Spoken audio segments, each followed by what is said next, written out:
Fala, galera! Começando mais um Corintiano Pod aqui com vocês. Mais um episódio cheio de informação, de história, muito especial, feito com muito carinho para levar mais conteúdo do Corinthians para vocês. Antes de mais nada, se inscreve, dá o like, ajuda aí, fortalece a gente continuar com o nosso trabalho. E hoje, a realização de um sonho. Porque, para mim, aqui agora, como alguém que está transmitindo informação e coisas sobre o Corinthians, é um sonho estar conversando com os presidenciáveis do Corinthians, que para a gente é tão importante. Estou emocionado, muito agradecido demais. Obrigado pela sua presença aqui, André Luiz de Oliveira, o André Negão. Obrigado, André. Obrigado por ter vindo. Pô, prazer estar aqui com vocês, um prazer de poder esclarecer um monte de dúvida do associado do Corinthians e do torcedor do Corinthians, né? Para mim vai ser um prazer poder falar com você, a gente poder bater um papo aqui, esclarecer qualquer tipo de dúvida que o torcedor tenha e também o associado do clube. É isso aí. Pô, o André que eu conheço há tanto tempo, sei lá, desde pequeno, ele, a família dele, os filhos dele, e sabia que um dia ia chegar essa hora que eu ia estar falando com o André candidato. Eu não esperava que você fosse virar internauta, né? Mas vamos lá. Pô, fiquei feliz de chegar aqui, ó. Porque tem muita gente que vai vir aqui e não conhece a história do clube. Eu conheço a história do clube, né? Participei de quase todos esses campeonatos. Tô vendo as camisas aqui. Pô, isso traz uma recordação maravilhosa. Tô vendo aqui o patrocínio da Pepsi, da patrocínio da Batavo lá, a Souvenir aqui, a Embatel, tem aqui a Samsung, que aqui, porra, montamos um time em 2004, que foi um belo de um time. Então, Calunga. Aí. Então, a gente fica muito feliz em ver todo esse aparato que vocês estão com eles aqui, essas camisas que mostra a história do Corinthians. Então, para a gente é gratificante ver uma coisa dessa. Que você fez parte de muitos. Não, parte não. Eu participei de todos, né? Porque de 88 para cá, todas as conquistas que o Corinthians teve de 88 para cá, a gente participou. Eu realmente estava ativamente, participei de todas elas. A gente estava lembrando aqui nos bastidores de algumas histórias, tudo. Mundial, a gente se encontrou lá. Pô, eu era pequenininho. E a gente até voltou junto. Voltamos juntos. Contando a história que foi para muito jogo com meu pai. Foi, isso mesmo. E importante a gente saber que o corintianismo de quem quer hoje ser presidente, que acompanha de tanto tempo, frequentador assíduo dos estádios, né? Isso... a gente tem uma história de vida dentro do Corinthians, né? Eu, por exemplo, comecei nas categorias de base lá, inclusive tive o privilégio de trabalhar com seu pai na época lá nas categorias de base, e teve uma história muito engraçada. A gente foi um dia para o Pacaembu, eu tinha ido para uma convenção, e eu cheguei de terno no Morumbi. Aí, quando eu cheguei, tinha comprado uns ingressos para uns amigos, eles pegaram na hora, em cima da hora, eles não apareceram. E eu peguei os ingressos, seu pai estava comigo, tinha mais uns amigos que trabalhavam com a gente na base, e eu joguei os ingressos de lá de cima do hall do Morumbi. Aí os ingressos caíram. Daqui a pouco chega a polícia, fui preso. Fui preso porque joguei os ingressos. Pô, mas eu falei, mas eu não fiz nada, os ingressos eram meus, eu joguei. Mas você criou um tumulto. Então, a gente tem várias histórias aí que a gente passou no dia a dia, que a gente conviveu.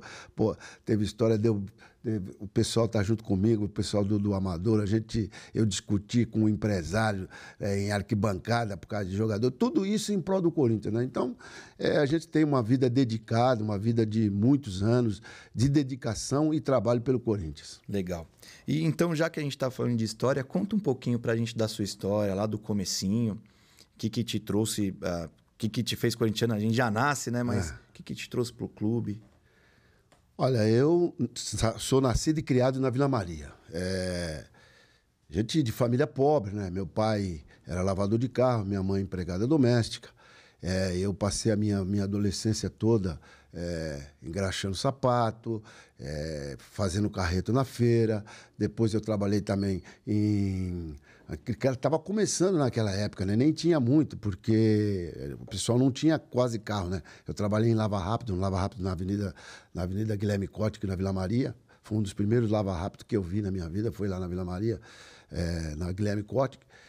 E comecei a trabalhar com 14 anos, eu já era office boy. Mas a minha vida no Corinthians, ela é já mais intensiva, né? Por quê? Porque eu morava ali no Jardim Japão, né? E dali eu atravessava pelo Novo Mundo ali, ia, passava por dentro da favela, que já existia a favela no Novo Mundo, a gente passava, tinha uma ponte de tambor na Rua Tuiuti, a gente atravessava a ponte da Rua Tuiuti ali, ia caminhando até o Corinthians, pulava o muro e ia assistir treino.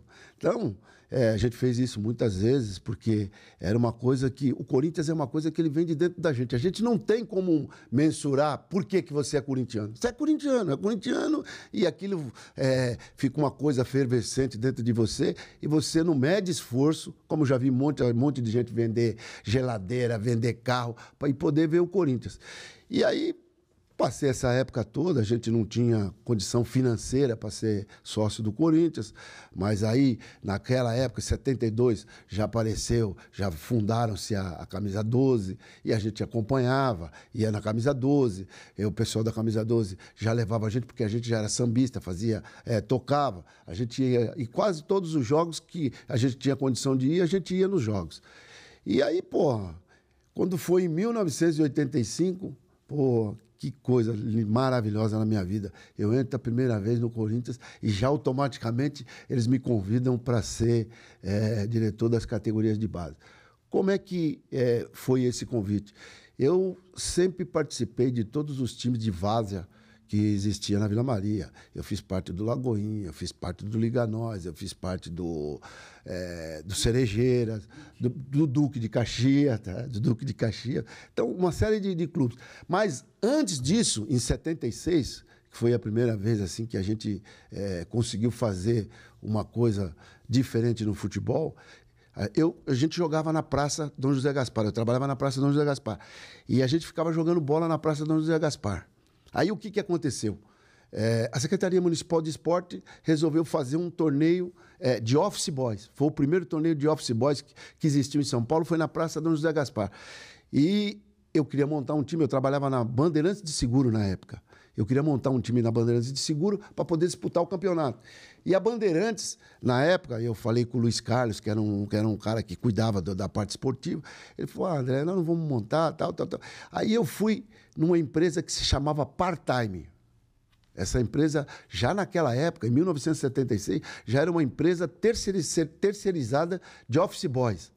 E o rapaz que tomava conta, que era amigo nosso da Vila Maria, que é o Fumã, doutor hoje, advogado, ele pegou e falou, então vamos montar. E aí a gente pegava os meninos aqui na Vila Maria, o irmão dele pegava a Kombi e levava esses meninos lá para a Praça Dom José Gaspar.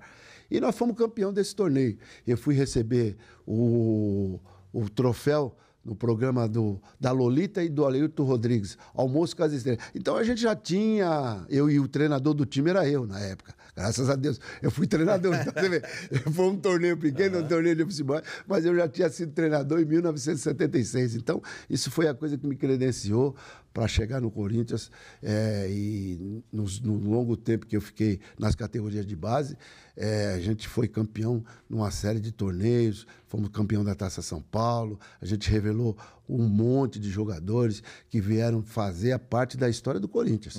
Isso. Vários que saíram do terrão, né? Eu lembro. O terrão, grande terrão. Não era que nem agora o gramadinho. Não, você vê, naquela época a evolução foi muito grande, né? Naquela época a gente só tinha o campo do terrão. Era um campo só para todas as categorias. Hoje, só no CT, que está construída a primeira parte, que também foi na nossa gestão que a gente construiu a primeira parte do CT, hoje você tem 3 campos, fora os campos do profissional que você tem. E que você participou também de todo esse processo de atualização, de melhorias e tudo, né, do Corinthians, né?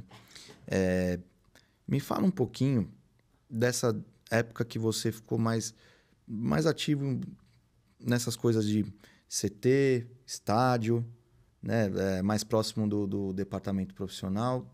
Quando saiu do Alibi, veio o Andrés. Então, você veja bem, a gente... como eu falei, eu estou lá no clube desde 1985.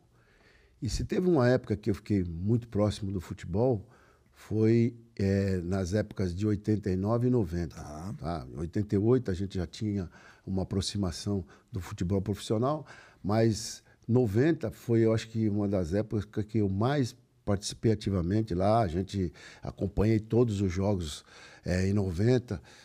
Inclusive, tem até um fato muito engraçado, né? Eu, em 89, eu conheci o Andrés, meu grande amigo, meu irmão, em 89. Quem me apresentou o Andrés? O Neto. Caramba. O Neto, jogador. O craque Neto, que me apresentou o Andrés e falou para mim, esse aqui é um amigo meu do Rio. E na época, nem o nome dele é Andrés, mas falavam que era André. E aí, nessa época, o Andrés estava morando no Rio, depois voltou para cá e veio fazer parte das categorias de base junto com a gente. Então, aí na época, nós ficamos com 3 André dentro da categoria de base. Era eu, André, que aí o Sionese não falava, já naquela época o Sionese não falava André Negão, ele falava André Preto. Aí tinha o André Campoy e o Andrés, que era o Andrés que eles chamavam de André, mas não era André, era Andrés. E essa aproximação foi isso. E aí a gente começou a trabalhar, foi indo, até você chegar ao nível que a gente está hoje. Então, se eu começar a contar tudo agora, nós não vamos ter o intervalo para a gente ir falando e a gente ir chegando com bastante clareza em tudo aquilo que a gente precisa esclarecer para as pessoas precisam saber quem é que está do lado de cá, como é que é tudo isso, né? Claro, tá? Como é que foi? Porque de lá para cá eu fiquei no futebol amador, depois eu fui, a primeira vez na gestão do Andrés, eu fui diretor administrativo, aí na segunda gestão do Andrés, mas na primeira, antes disso, eu fui vice-presidente do Roberto, e depois eu fui diretor administrativo novamente. Hoje eu sou vice-presidente do conselho e até antes de lançar a candidatura, eu era presidente do conselho de ética do Conselho Deliberativo. Ou seja, vários setores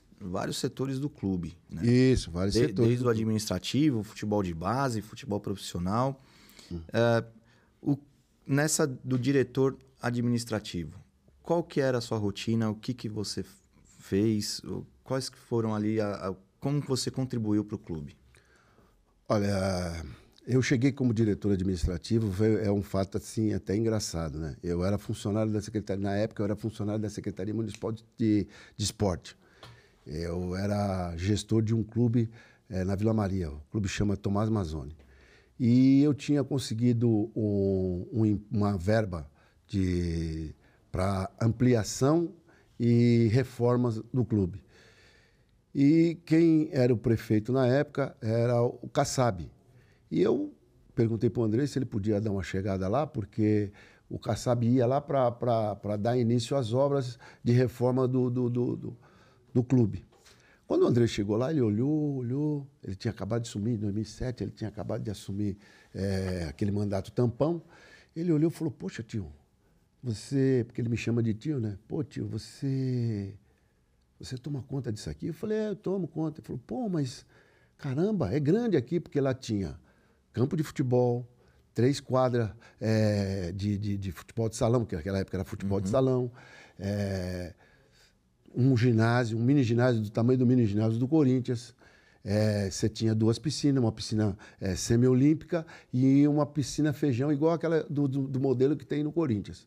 Ele olhou e falou, andou comigo lá dentro do clube, olhou e falou, poxa, mas se você está aqui, você consegue administrar isso aqui, quanto você tem de verba? Eu falei, aqui a verba é mínima, é coisa mínima, a gente tem que se virar com o que pode aqui.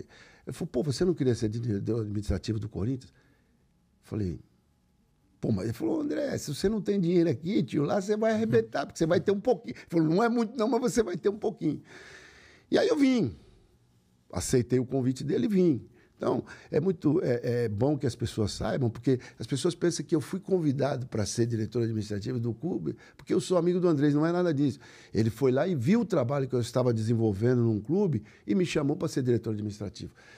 E eu, quando eu comecei a fazer... Porque eu conhecia o clube com uma palma da minha mão. Eu conhecia o Corinthians do Tamborel ao Canindé. De fora, a maioria daquelas obras que foram feitas na gestão do seu Alberto, eu estava presente. Eu ajudei, eu tinha um carinho muito grande com o Sionese, e o Sionese me ensinou muita coisa. Então eu sabia tudo aquilo que precisava ser feito no Corinthians. Em termos de social, eu sabia tudo que precisava ser feito. Então, aí a gente começou. Eu comecei fazendo todas as reformas, reformei todos os vestiários, reformei toda a entrada do clube, aquela entrada do clube bonita que você vê lá hoje em dia, foi feita na minha gestão, a gente que fez na gestão. Então, quando eu digo a minha gestão, eu digo a minha gestão como diretor administrativo. Sim, claro. Mas eu digo a gestão como um todo. Todas aquelas pessoas que estavam dentro da gestão naquele momento fizeram parte e fazem parte de tudo isso que aconteceu. Aí colocamos piso retrátil em todas. Só que muitas obras dessa, Wagner, é bom que as pessoas saibam, eu arrumei com dinheiro de amigos.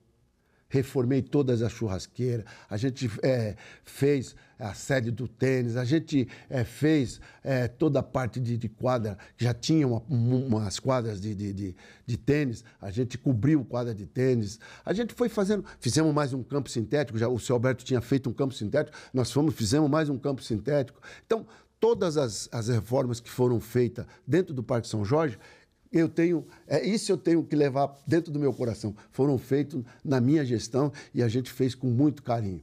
A gente também reformou, eu tive o prazer de estar quando foi a contratação do Ronaldo.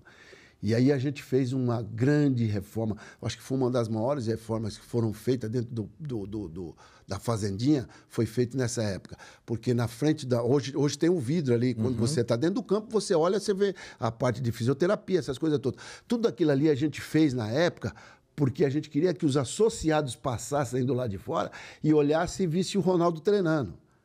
E, além do Ronaldo, a equipe todinha do Corinthians daquela época. Mas o Ronaldo era o fenômeno, né? Então, aquela coisa era maior atrativo, era não tem maior jeito, atrativo. Então, a gente fez todas aquelas reformas exatamente para que o associado tivesse o prazer de olhar, de ver os jogadores, coisas que eram mais difíceis. A gente via, mas não com tanta frequência, né? Porque já estavam treinando nessa época, mesmo que de forma precária, lá no CT, que era uma reclamação de todo mundo. A gente que ia jogar lá muitas vezes, a gente se trocava dentro de um container. O que você tinha que fazer? Você ia lá para jogar, para treinar, para praticar esporte, mas você tinha que vir embora para casa e tomar banho em casa, porque lá não tinha condição. Então, quando a gente fez essa reforma no Parque São Jorge, todos os associados do clube ficaram lisonjeados de ver o trabalho que a gente fez. Então, tudo isso foi o que me credenciou a hoje estar aqui disputando, sendo candidato a presidente do Corinthians. Foi o trabalho que me credenciou. Então, toda essa transformação que a gente fez no Parque São Jorge, que a gente fez para acomodar os associados, e que a gente vai fazer muito mais, você pode ter certeza. Perfeito. Eu, como sócio desde pequeno, né? Você teve o prazer de ver todas essas transformações, né? Principalmente nessa época de final de 2008, 2009, ali para frente, que foi quando eu estava maior e tenho a memória melhor de como era para como ficou. Pra como ficou, é isso. E eu até aqui falo muito e chamo para o corintiano ir conhecer o clube, se associar, se aproximar mais, porque as pessoas falam tanto em mudança, mas só quem pode mudar é o sócio. Hoje ainda não tem falta de fiel torcedor. Minha opinião, isso não vai acontecer. Se acontecer é para 30 anos. Então, se quer mudar, vai conhecer o clube, mas não só... vamos ver como é gostoso frequentar o clube. Como é gostoso estar lá. É um clube familiar, né? Muito, onde as pessoas, todo mundo se conhece por nome, as pessoas convivem no dia a dia, é uma convivência agradável. As pessoas só reclamam um pouquinho quando chega essa época de eleição, porque essa época de eleição as pessoas acabam entrando em conflito, não em conflito de briga, mas em conflito de ideias, né? E as pessoas misturam muito as coisas, né? Eu acho que você ter divergência na opinião de uma pessoa é uma coisa. Agora, você ficar criando fatos mentirosos em cima das pessoas é uma coisa triste que eu não compatuo com esse tipo de coisa. Teve até uma questão curiosa de quando você fez um vídeo no churrasco, acho que do tênis. Né?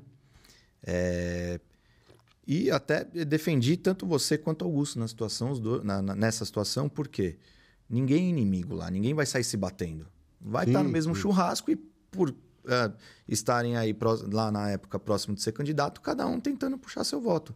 Mas não é por causa disso que vão sair se batendo, brigando, se xingando. Isso não acontece. Não, mas isso aí foi um fato isolado.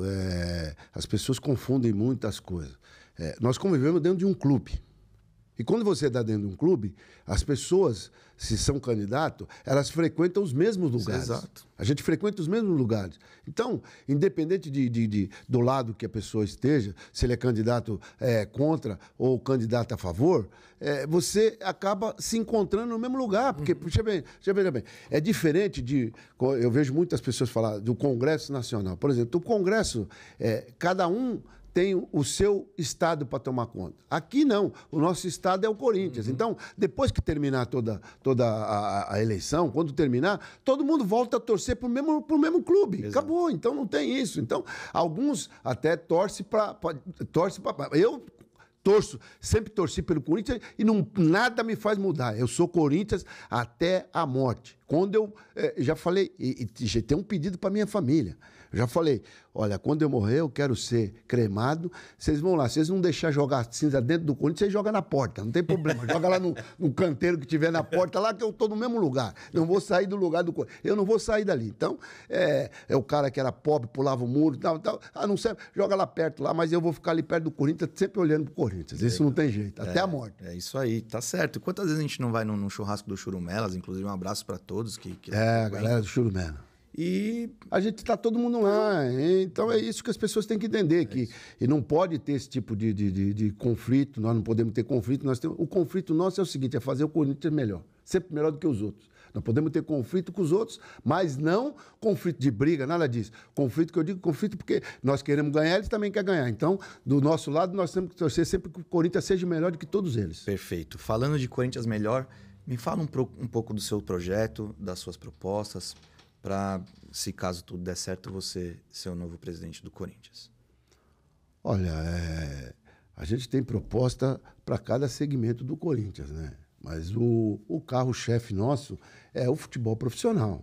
Então, se o futebol profissional estiver bem, o restante do clube, você pode ter certeza que vai ser uma maravilha. Uhum. Então, o projeto nosso para o futebol, que é o nosso primeiro carro-chefe, né? Então, que é aquele negócio. Você tem que entender, você tem três parâmetros dentro do Corinthians que você precisa ter certeza de como é que você vai gerir. Você primeiro precisa pensar como é que você vai conduzir a dívida. Você tem que estar bem ciente de que a gente tem uma dívida e que a gente tem que sanear essa dívida. Mas como é que você vai sanear essa dívida? Você precisa ter um time de futebol competitivo, que esse time de futebol competitivo consiga te fazer, você consiga estar sempre nas primeiras colocações. Como é que você vai fazer isso? O treinador que a gente escolher vai ser um treinador que a gente pretende fazer um trabalho com ele durante 3 anos. Nesses 3 anos, a gente vai contratar um executivo de mercado que possa nos ajudar de alguma forma e ajudar o treinador e a comissão técnica a escolher melhores os jogadores que vão fazer parte do nosso elenco. Então, a gente vai voltar a ter tudo que a gente fazia lá atrás, que é você monitorar bem o jogador, tá certo? Que a gente tinha o nosso monitoramento era o melhor que tinha, então nós vamos voltar a usar a ciência de dados dos jogadores para que a gente possa contratar jogadores que tenham o perfil do Corinthians. E com isso, a gente consiga manter um time sempre nas primeiras colocações. Fazer uma média de salário compatível com o mercado brasileiro, porque nós não podemos... a gente sabe que o mercado europeu é uma outra situação. Uhum. Tanto qualquer outro mercado, ele sai fora dos nossos padrões do que é o Brasil nesse momento. Então, a gente tem que fazer... firmar o treinador durante esses 3 anos, ajudar ele, a gente conseguir fazer esse time vencedor, e aí a gente vai aumentar com o nosso licenciamento, nós vamos aumentar a venda de camisa, nós vamos aumentar a nossa bilheteria, mesmo que ainda a gente tenha um problema, que a nossa bilheteria ela é 50% para pagar a dívida da Arena, que é uma outra situação. Então, a gente só vai conseguir diminuir essa dívida se a gente conseguir montar um time e esse time ficar sempre nas primeiras colocações, porque aí você vai ter. Porque qual é o nosso grande fonte de renda? É bilheteria, patrocinadores, patrocinadores, TV e venda de ingresso. Então, se você conseguir manter isso de forma crescente, por exemplo, esse ano a gente vai arrecadar por volta de 800 a 820 milhões. Se a gente, para esses outros anos aí, a gente conseguir chegar a 1 bi, você pode ter certeza que a gente vai ter 200 milhões a mais no nosso caixa e a gente mantendo um padrão nas nossas despesas, você pode ter certeza que a gente vai conseguir, de alguma forma, equilibrando essa dívida e a gente, com certeza, vai voltar a ter um ciclo virtuoso. É necessário o time competitivo, não tem jeito, porque a TV paga mais, o patrocínio. Se você tiver um time que vai sempre brigar para cair, vai todo mundo... Não. Esquece. Brigar para cair, esquece. A gente tem que estar... O nosso Corinthians, que é o nosso time do coração, e é o time que a gente ama, é o time que a gente torce, é o time que a gente quer ver sempre bem, ele vai estar sempre nas primeiras colocações. E o nosso mandato vai ser um mandato que vai trazer esse círculo virtuoso de novo. Você pode ter certeza que nós vamos dar os critérios bem atentos a todas as coisas de momento do futebol, para que a gente consiga fazer um time competitivo. Isso você pode ter certeza. Aí daí uma dúvida minha e de muita gente que eu falo no clube. Aonde que a renovação e transparência, diga-se assim, ou todas essas gestões, aonde que se perdeu? Porque hoje a gente vê todas essas propostas. Por que não foram colocadas em prática antes? Não é que não foram colocadas em prática antes. Você tem algumas coisas que acontecem no futebol que serve de parâmetro. Por exemplo, você vai lá, contrata um jogador que você tem a certeza, o jogador está estourado no mercado, o jogador está indo bem, caramba, essas coisas todas. Você contrata esse jogador e esse jogador chega e não consegue desenvolver e manter a mesma performance que ele tinha no outro time. Então, com isso, você acaba atrasando o seu processo. Porque quando você contrata uma peça que você acha que a peça é fundamental dentro do seu clube, dentro do seu time, e essa peça não funciona, você já começa a ter problema na equiparação por exemplo, furou um pneu. Vamos dar um exemplo. Furou o pneu, você estava numa competição a 500 por hora e, de repente, você vai ter que trocar o pneu na metade do caminho. Então, são coisas que você precisa analisar de que forma que isso vai acontecer. Então, não que não tenha tido erros. Acontece. Erros acontecem. Então, você veja bem, você faz um planejamento, se você não fizer o planejamento, se você fizer o planejamento e na metade do caminho, o planejamento que você fez deu errado, você perdeu o seu ano. Então, de uns anos para cá, o que aconteceu? Nós passamos por um período de pandemia. A última vez que nós fomos campeão foi em 2019. 2020 veio a pandemia. Com a pandemia, veio um acréscimo muito grande das nossas dívidas.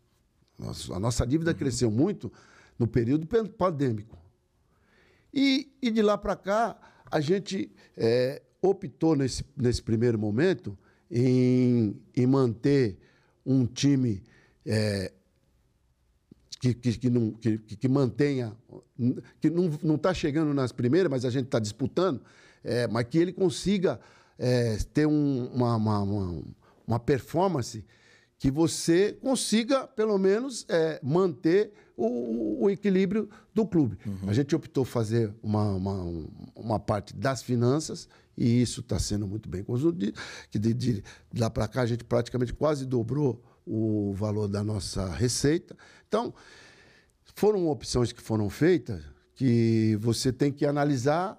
Se ela foi por torcedor, eu tenho certeza que não foi, mas a gente conseguiu não deixar a dívida acrescentar mais, a gente conseguiu deixar a dívida num período, num coisa próxima, pagável, de ser que seja paga, seja pagável.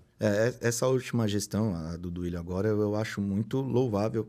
Isso, muita gente critica e eu não. Eu sei que ganhar um título ou não depende, às vezes, de um pênalti perdido, tudo isso.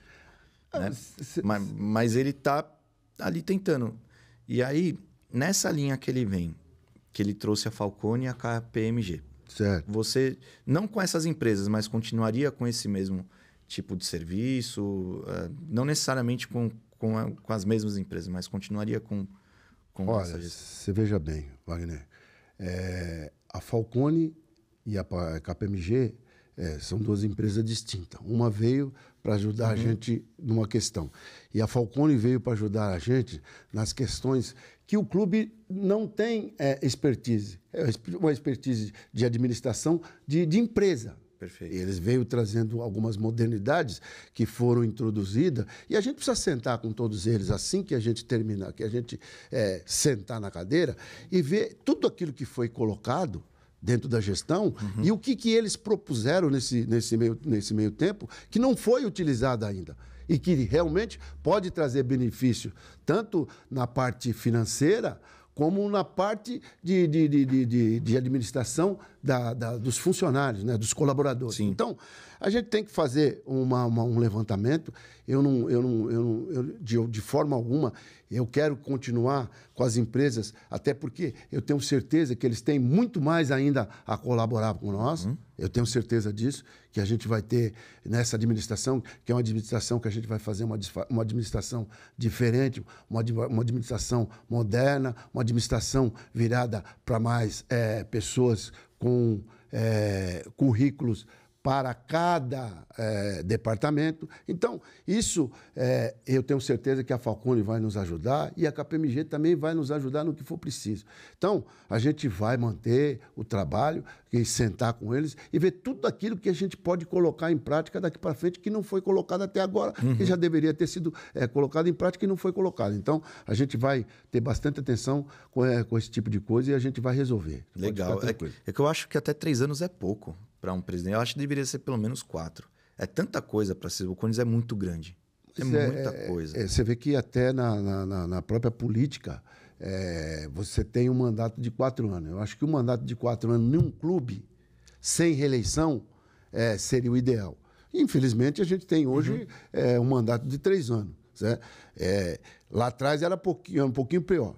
Porque eu acho que dos feitos da renovação e transparência, o maior feito da renovação e transparência foi tirar a reeleição, primeiro. Dar o direito ao sócio a votar. Então, se hoje você está batendo um papo comigo aqui, me convidando para vir aqui para te dar uma entrevista, você sabe por que é? Porque a gente foi lá atrás, a gente brigou, a gente teve um desgaste, a gente acabou se contrapondo a muita gente que a gente tinha admiração para que a gente fizesse um estatuto moderno e esse estatuto nos desse o direito de hoje a gente estar conversando aqui e me desse o direito, eu, um cara preto, de periferia, de Cortiço, morador de Cortiço, engraxate de sapato, trabalhador de lava rápido, fazia carreta, que possa ser candidato a presidente do Corinthians. Então, essa abertura que o Corinthians teve, eu acho que nenhum clube teve uma oportunidade desse e talvez nenhum clube vai dar uma oportunidade para um cara de família simples venha ser presidente de um clube. É difícil ver isso mesmo por aí. Não, e o Corinthians, ele tem o Corinthians é uma coisa tão grandiosa, o Corinthians é tão grande que a gente está sempre saindo na frente de tudo. Né? Então, o Corinthians foi o primeiro clube a dar oportunidade para uma mulher, que foi a Marlene Matheus, a ser presidente do clube. Tá certo que teve clubes pequenos que já tinham dado oportunidade, mas o primeiro clube grande a dar oportunidade para uma mulher ser presidente foi o Corinthians.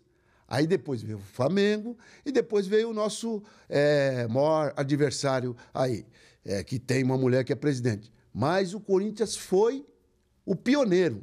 E agora o Corinthians também vai ser pioneiro a dar oportunidade para um preto ser presidente. Eu quero ver vocês fazerem a mesma coisa agora. É isso que eu quero ver. Eu quero ver eles fazerem isso agora. Agora eu quero ver. Isso eu quero ver se eles conseguem fazer. É só o Corinthians para fazer uma coisa dessa. É o time do povo. O time do povo é isso. Então é dar sempre oportunidade. A gente está sempre brigando para que as áreas sociais sejam compreendidas pelas autoridades, a gente está sempre brigando por inclusão. O Corinthians é isso, o Corinthians é diferente. E as pessoas precisam entender isso. As pessoas precisam entender que o Corinthians é diferente de tudo. É isso aí, é mesmo. É um país ali. Não, é um ponto fora da curva. E não tem como. Falando sobre a dívida que você tocou há pouco, ela vem crescendo há muitos anos. Acho que só agora que diminuiu pouco, porque é claro que é um trabalho a longo prazo, não é de um dia para o outro. Quem prometer isso vai estar mentindo, né? Não é de um dia para o outro. O crescimento ele já estava um pouco alto até um pouco antes da pandemia. Por que isso aconteceu todos esses anos? Por que não houve um controle antes para que não acontecesse ou chegasse no ponto que está hoje? Bom, vamos lá. Essa dívida tem erro e tem acertos, né? Ninguém constrói um patrimônio igual o Corinthians construiu. Ninguém constrói um patrimônio igual a gente construiu, de ter arena, de ter CT, de ter um clube modernizado.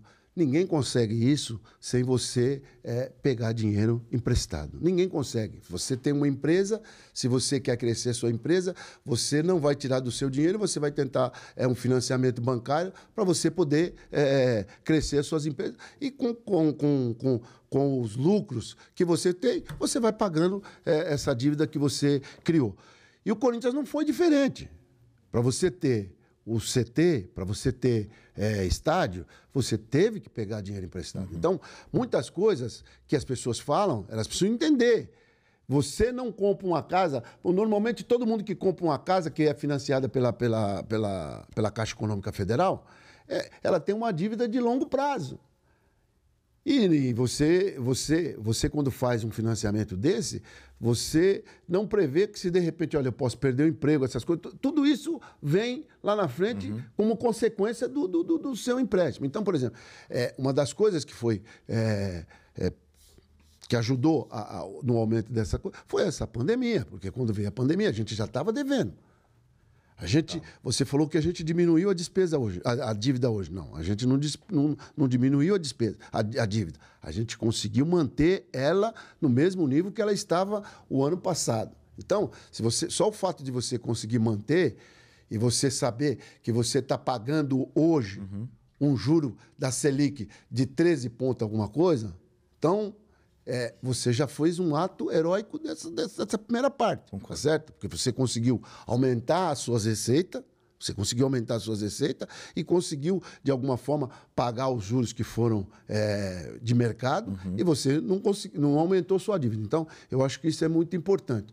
Agora, com as vendas de jogadores, essas coisas todas que estão acontecendo, você automaticamente, nesse semestre, mas no semestre que vem, você vai ver que a dívida vai diminuir realmente. Então, a dívida é isso. Nós devemos hoje 910 milhões.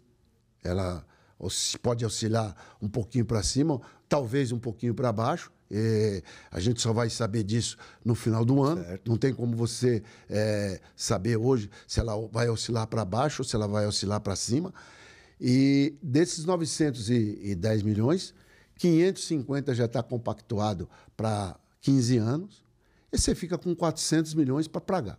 Então já tem 500 dessa dívida de 900 e pouco, já tem 500 que está negociado e parcelado, que está sendo já retirado. Está negociado e parcelado em tributos que já estão sendo, já foram compactuados para 15 anos. Então, isso está sendo cumprido, a gente está pagando normalmente. E aí você tem o seu dia a dia.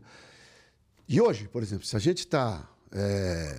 arrecadando, ou a gente tem a previsão de arrecadar 800 milhões, se você está com 380 milhões de carros, você é uma dívida que você tem um controle dela, você vai conseguir sanear. Vai ser doloroso? Vai.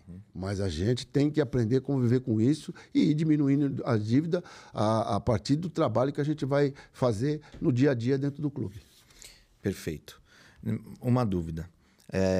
O que tem acontecido muito, e aconteceu até mesmo antes da renovação e transparência, por exemplo, o Corinthians pagou, eu sei que pagou esse ano o Jorge Wagner, que foi um jogador contratado há 20 anos atrás. Não era a renovação e transparência, estava lá, era do Alib. Eu quero saber se você não vai mais deixar esse tipo de coisa acontecer. Aqui, olhando no seu olho de corintiano para corintiano, de quem confia, dessas coisas continuarem se arrastando, como, por exemplo, uma dívida com espuma de carnaval ou com marmita, que eu questionei o Andrés aqui, porque isso, embora a gente não tenha mais caído para a segunda divisão, isso nos envergonha também.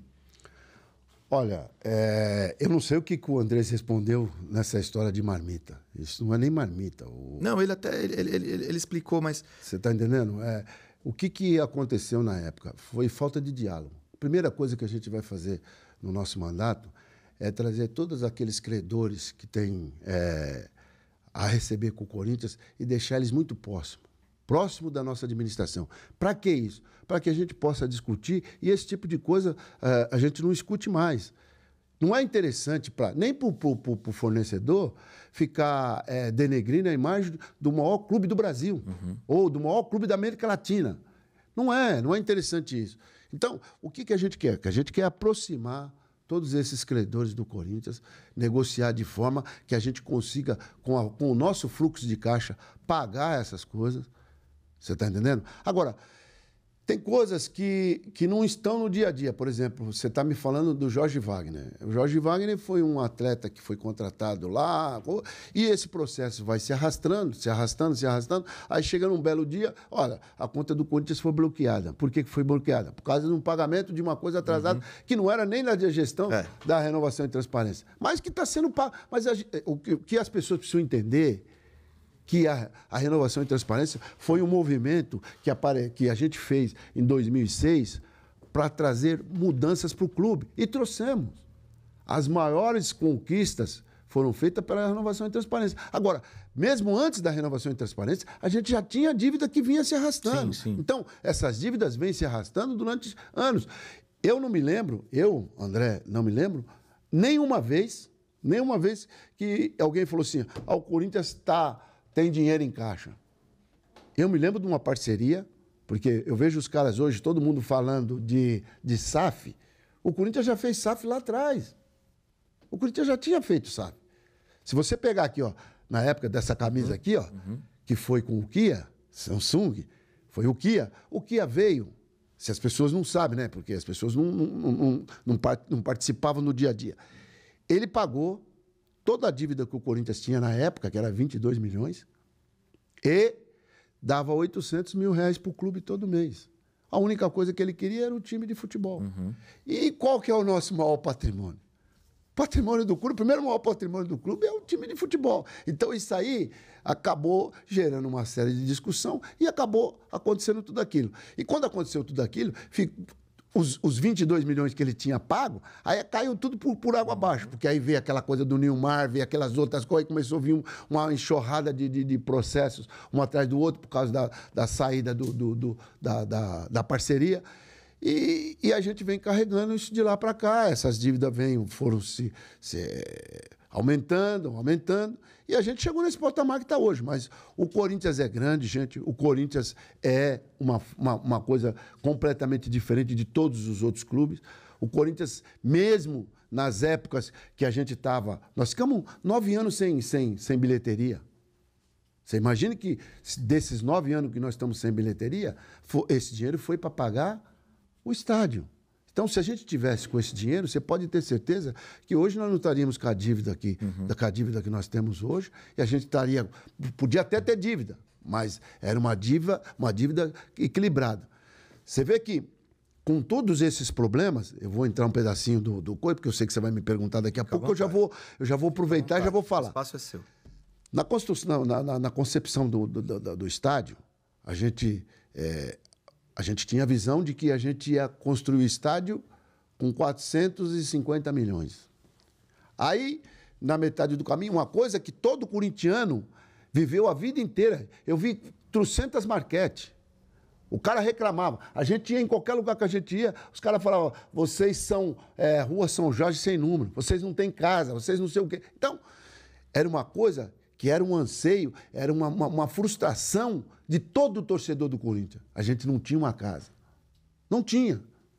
Aí, de 450 milhões, A gente precisou fazer overlay, porque precisou, aí surgiu a história da abertura da Copa, essas coisas todas.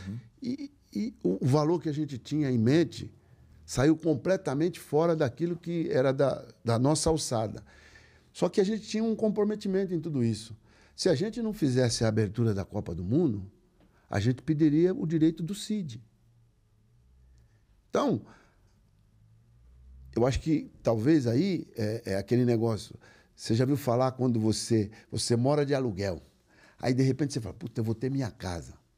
Aí você vai lá e fala, bom, dá para me fazer. Agora, você pega a primeira oportunidade, você acaba, de repente, você pode ter não conseguido fazer um negócio melhor do que você poderia fazer. Até pela questão de você olhar e falar assim, nossa, nós vamos fazer a abertura da Copa do Mundo. A abertura da Copa do Mundo vai ser no estádio do Corinthians, na arena do Corinthians.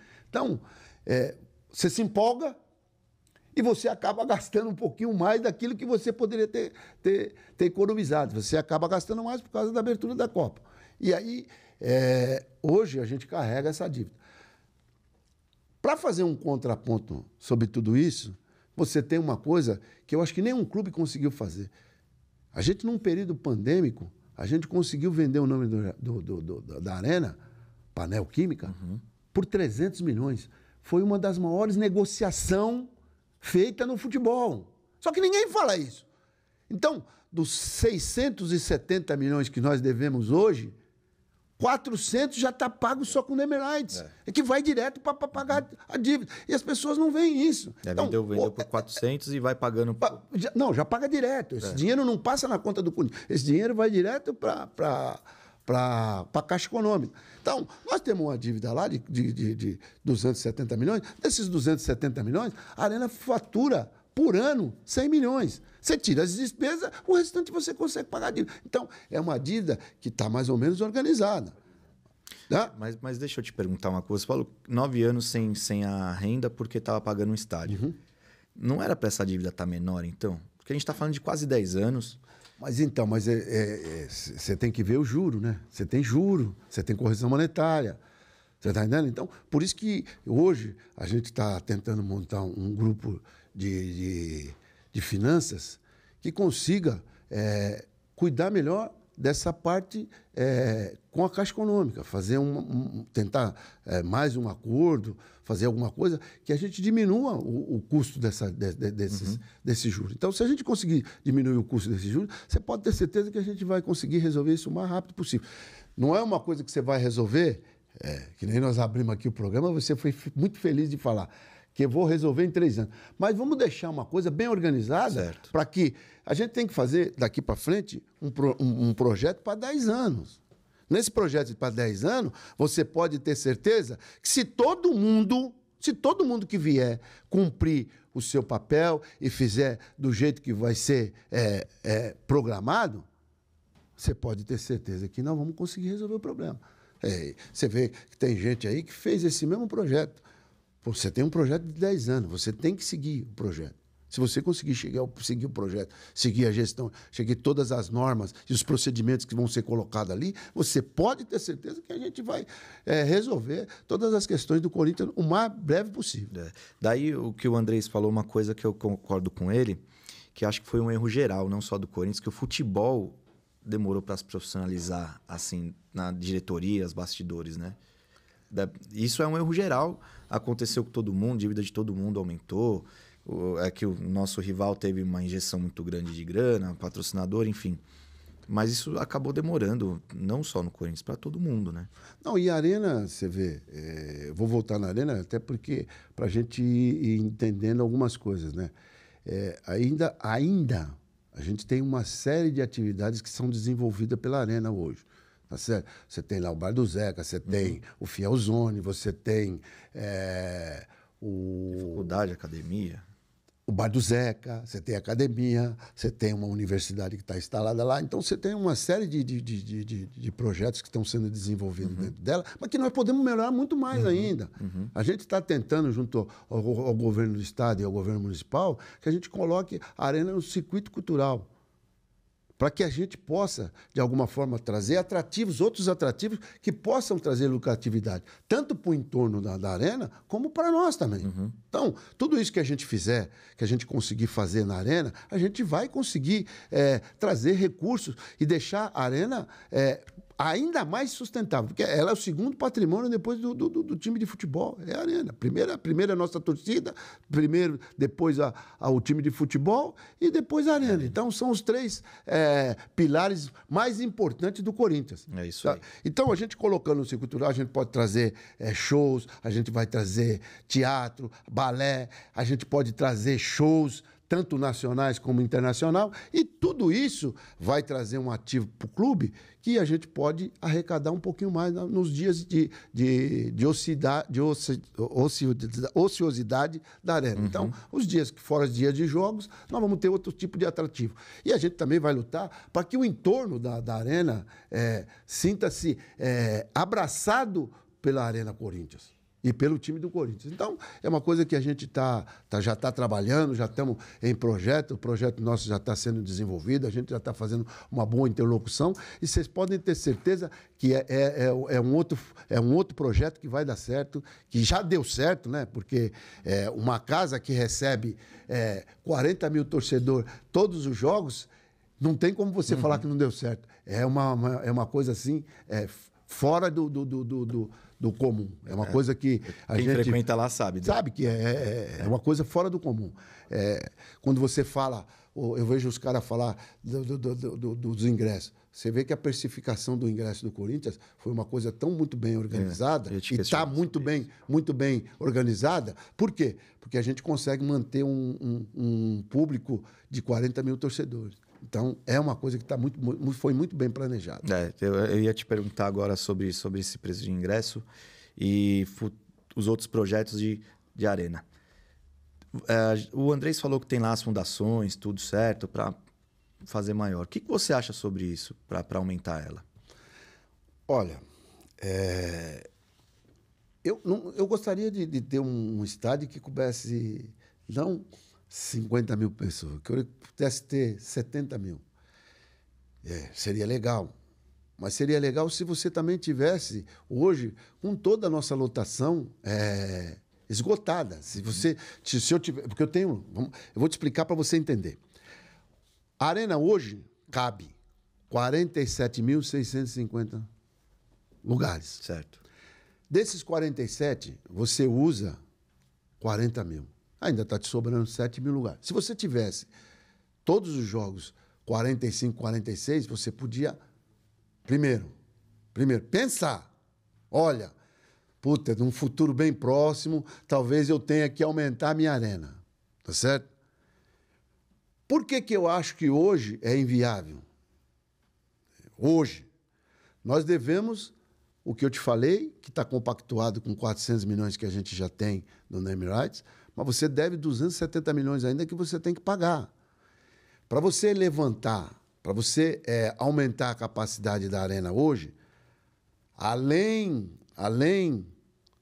das coisas que você vai ter que fazer com a prefeitura, todos os projetos que você vai ter que fazer de retorno para a prefeitura e para o governo do estado, você vai ter um custo hoje aproximado de mais de 200 milhões. Ah, mas eu vou arrumar patrocinador. Bom, tá bom.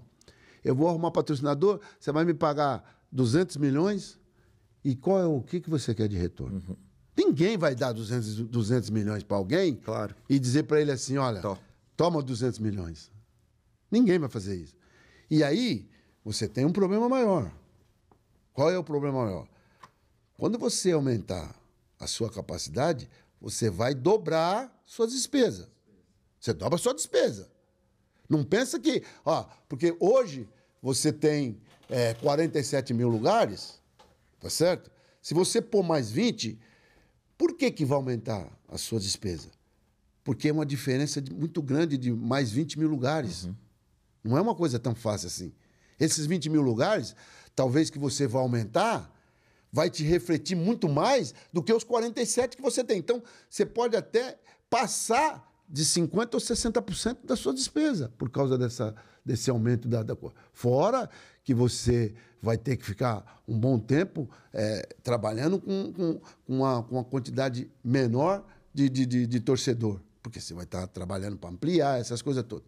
E você tem que fazer todas a parte de prefeitura e de estado. Você tem que fazer o viário, você tem que fazer uma série de coisas. E você tem a contrapartida. Uhum. A contrapartida de 20 mil lugares, porque, você veja bem, você precisa de ver o impacto que isso vai dar na região. Hoje isso já está organizado, é impacto para 47 mil. Você vai estar aumentando mais 60. E outra, você pode estar aumentando os 20 mil lugares para 5 ou 6 jogos por ano. E aí? E o restante desse tempo? O que você faz? Por mais que você queira, são mais 20 mil lugares que vai te dobrar a sua empresa, a sua despesa. Então, é uma coisa que a pessoa fala por aí, eu não sei nem quem começou com essa ideia. São pessoas, ou quem esteja falando, não sabe da realidade dos fatos. Primeira coisa, ele precisava entender, e não é uma coisa que você consegue fazer de uma hora para outra, você tem que apresentar, eu vou falar de novo, você tem que apresentar o projeto na prefeitura, você tem que apresentar o projeto no governo do estado, porque você vai impactar todo o viário da região. E o viário, quando você faz um negócio desse, fica por tua conta, viu? Não pensa que a prefeitura vai... Fizeram da Arena porque era a abertura da Copa do Mundo. Porque senão, fica para você que tem que fazer. Você que tem que fazer o entorno. Então, é uma coisa de muito estudo. Você tem que ter a responsabilidade. Isso é uma coisa de responsabilidade. Hoje, nós temos um estádio que está nos atendendo a nossa torcida. Nós precisamos ter a responsabilidade de não fazer besteira. Concordo. Mas a questão de ter 40 mil pessoas, um pouco menos, 38, 39, enfim, é porque sobra sempre os espaços mais caros. Sempre. Quem vê ali o setor oeste, ele sempre é o mais vazio do estádio. E eu, como sócio do clube, o que eu acho, uma sugestão, eu, sócio do clube, não tenho que ser sócio do clube e fiel torcedor ao mesmo tempo. Eu sei que o sócio pode comprar só o setor oeste, por exemplo. Tem um desconto de 20%, que contra o Palmeiras agora estava R$250. É inviável. Por que não o sócio do clube não pode comprar e escolher o setor dele? São 5 mil sócios ativos aí. Desses 5 mil, vão 3 mil para o jogo, 2 mil. Ou seja, não enche nenhum setor inteiro se todos comprassem do mesmo setor. Sim, sim. Tem algum pensamento sobre isso? Alguma coisa voltada para isso? A gente precisa entender... eu vou te falar da Oeste. Primeiro eu vou te falar da Oeste. A Oeste, você vê muitos espaços vazios, mas as cadeiras estão vendidas. As cadeiras estão vendidas. Perfeito. O que acontece? Até um dia desse a gente estava conversando, tem um monte de pessoas que o nome dele está lá na cadeira e você vai lá, a cadeira dele está vazia. Então, ele comprou. Agora, o que a gente precisava fazer, que a gente já vinha fazendo uma época, essa pessoa tinha que disponibilizar a cadeira com 1 dia de antecedência ou 2 dias de antecedência, para que essa cadeira fosse vendida e uma parte desse lucro fosse revertido para o dono da cadeira. E muitas vezes, talvez, as pessoas não façam isso. Então, é uma coisa que a gente vai ter atenção, a gente vai dar uma olhada para ver de que forma que a gente pode, de alguma forma, convencer esses proprietários dessas cadeiras a ter um relacionamento mais próximo do Corinthians e que a gente consiga fazer essa venda casada com eles todas as vezes que eles não forem aos jogos.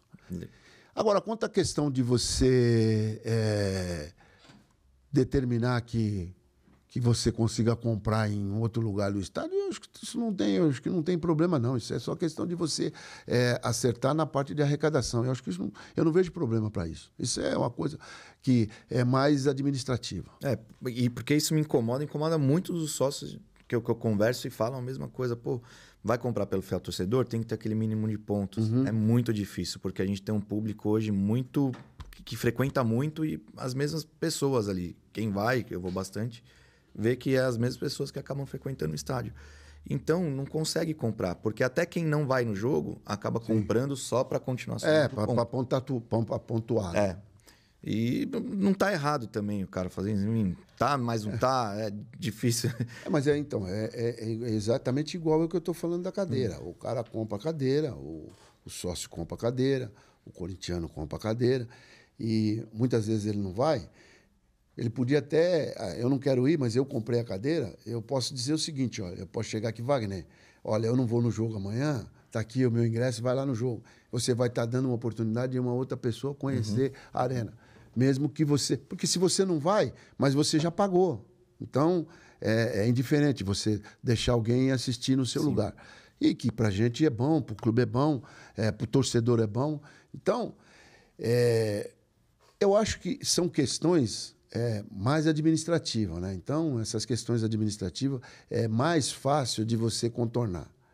Você só não consegue contornar se o cara errar o gol. Sim, não tem como voltar atrás. Já era. Mas essas questões aí você pode ter certeza que dá pra gente contornar com maior facilidade. Bom saber disso, porque essa é uma preocupação. É um pedido, né, de muita gente, né? Muito, Vamos lá, a gente vai estudar a forma melhor de... A gente entende que tem que ter o lugar mais caro do estádio. Para arrecadar mais, ou para o cara que quer ficar naquele setor, e a gente entende isso. Mas é que a minoria que pode, né? Você que vem de uma origem humilde, pobre, sabe bem como é. É que a minoria que pode comprar de tal setor. Eu, por exemplo, tenho que ficar recorrendo às organizadas, que eu acabo indo de norte, ou um amigo que tem de leste, não sei o quê, porque aí eu não consigo comprar de outro setor, no setor mais barato. Jogo fora, por exemplo. A maioria acaba, ou quase tudo, acaba indo para organizada. A gente sócio tem que ficar implorando lá, coitado do Charles, meu Deus, pô, preciso do ingresso para ir, não sei o quê. Então, da gente ter um pouco dessa atenção também. Então, mas, Wagner, eu estou acostumado a ir em jogos, né? Todos os jogos. Eu desde a época que eu comecei, em 85, eu já ia. O que acontece normalmente? Depende de qual é o tipo de jogo, o apelo sempre é maior. Claro. Então, com certeza. A gente tem muito torcedor do Corinthians aí que eu sinto isso na pele direto, né?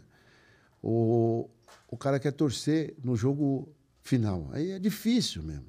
Jogo final. Agora, se você for olhar no dia a dia, nos jogos do dia a dia, é o que você falou. São as mesmas pessoas que vão, são pessoas que acabam tirando dinheiro até da própria casa, do próprio sustento da família, para assistir o Corinthians, porque ama o Corinthians. E aí, de repente, você chega numa semifinal de jogo, aí todo mundo quer, eu queria levar meu pai, eu queria levar... Gente, é uma coisa que você tem que privilegiar aquelas pessoas que realmente vão todos os jogos, né? Então, eu acho que a nossa torcida é muito grande. A gente não dá nem para você ter uma comparação com qualquer uma outra torcida, porque o que nós já fizemos, eu costumo falar isso com bastante alegria. Se hoje existe essa porcentagem de 10% por time visitante, não é por causa de nenhum time, não, é por causa do Corinthians. Porque nós invadimos 2, 3 lugares aí e os caras ficaram com medo. Meu, se deixar, afinal, nós invadimos mesmo e não queremos saber. É nós que é Corinthians é isso, eles precisam conviver. Aí, quando eles tomaram o susto, começou em 76 que eles tomaram aquele susto, que a gente invadiu o Maracanã. Aí, de lá pra cá, os caras falaram, opa, se deixar, esses caras vêm. Pô, os caras compraram ingresso. Tudo quanto é lugar que tinha, eles compraram ingresso. Então, o Corinthians é isso, o Corinthians é diferente, o Corinthians é diferente de tudo que as pessoas possam imaginar. Então, você vê que mesmo com todo esse período que a gente ficou sem ter receita de bilheteria, essas coisas todas, a gente conseguiu manter o time competitivo e ganhando título. Que qualquer um outro... tem um adversário nosso aí que na época, né, dizia que era o melhor time do mundo.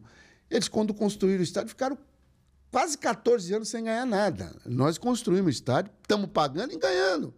As pessoas precisam ter um pouquinho de calma. As coisas são... erramos, lógico que erramos. Agora, gente, é muito mais acerto do que erro, mas erramos.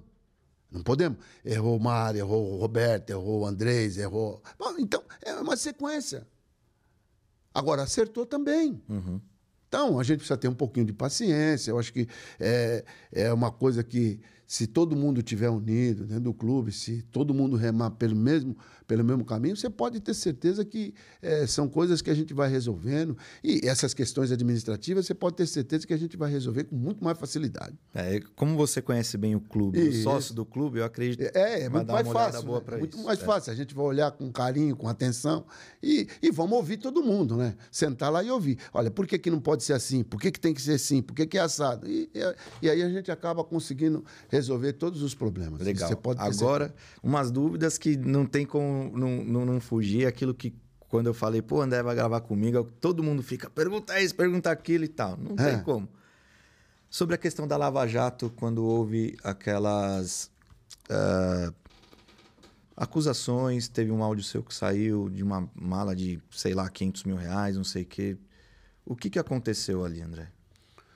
Olha, eu não teve mala nenhuma. Realmente tem um áudio que eu estava falando com a minha filha, mas é uma coisa que não...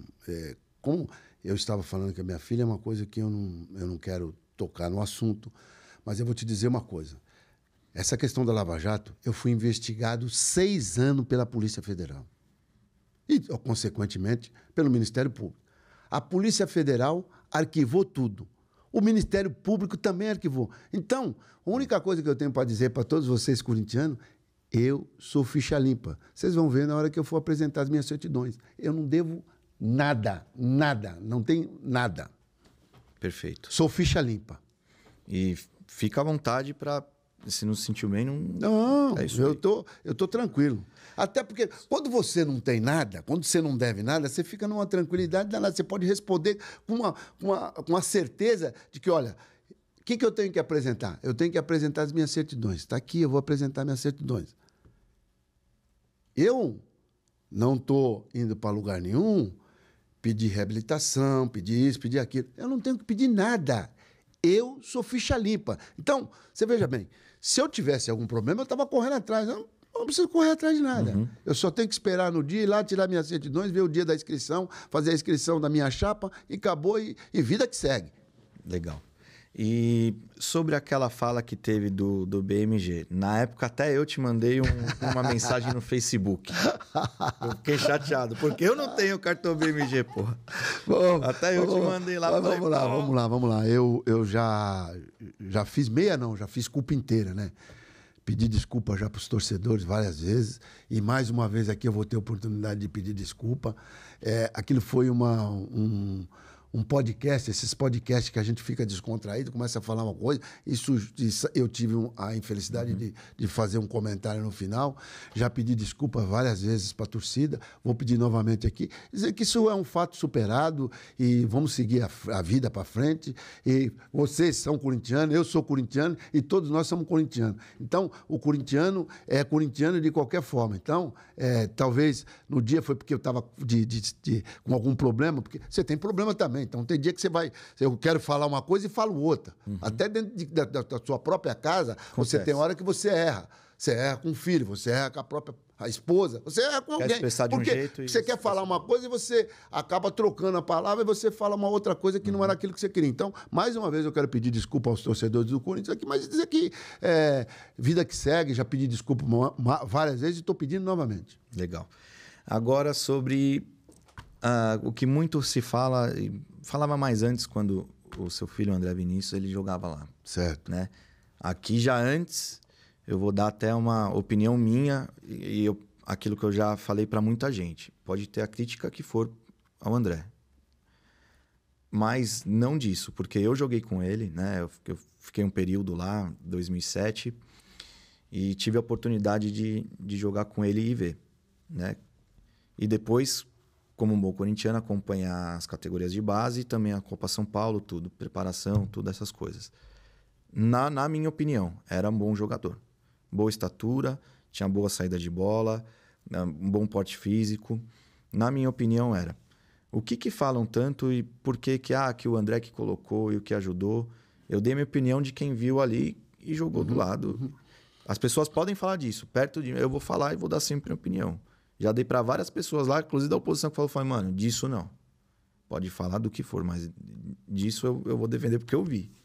Então, isso é uma coisa que você acaba me deixando muito chateado, né? Todas as vezes que eu tenho que tocar nesse assunto, é uma coisa que me chateia muito, porque eu fiquei muitos anos na categoria de base, ajudei muitos jogadores na categoria de base, e eu tive a infelicidade de ver meu filho sofrer uma lesão e não conseguir dar prosseguimento naquilo que era o sonho dele, e que, a maioria das vezes, as pessoas precisam entender, não é só o sonho do atleta.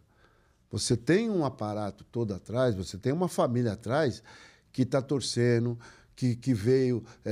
ele, por exemplo, ele passou a categoria de base do Corinthians, ele passou em todas as fases.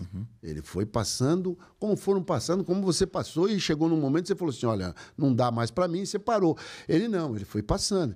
Ele passou em todas as categorias. Na Copa São Paulo de 2009, ele não tinha idade, ele foi para a Copa, ele jogou 2 ou 3 jogos das quartas de finais, e já tinha sido convocado para a seleção brasileira. Então, por exemplo, eu era diretor administrativo... Não, na época, eu não era nem diretor administrativo do Corinthians ainda. Deixa eu ver. Já era. Em 2009, eu já era diretor administrativo. Mas eu fui diretor das categorias de base, mas eu nunca tive ingerência sobre o treinador ou sobre quem é preparador físico, e muito menos na seleção brasileira. E ele foi convocado para a seleção brasileira. É isso que as pessoas precisam entender. Ninguém vai convocado para a seleção brasileira se não tiver condição, se não for um bom jogador. Agora, eu conheço milhões de jogadores que foram convocados para a seleção brasileira e chegou lá, se machucou e depois não convocou mais.